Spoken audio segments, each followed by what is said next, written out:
advisory information for the following counties in Nebraska: Antelope, Boone, Burt, Butler, Cass, Cedar, Colfax, Cumming, Dodge, Douglas, Gage, Jefferson, Johnson, Knox, Lancaster, Madison, Odo, Pierce, Platte, Saline, Sarpy, Saunders, Seward, Stanton, Thurston, Washington, and Wayne, and the following counties in Iowa: Harrison, Mills, Pottawatomie, and Shelby. Wind advisory in effect from 9 a.m. to 6 p.m. Sunday. What?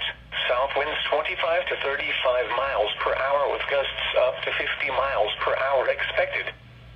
Where? Portions of east central, northeast and southeast Nebraska and southwest and west central Iowa. When? From 9 a.m. to 6 p.m. Sunday. The following impacts are expected. Gusty winds could blow around unsecured objects.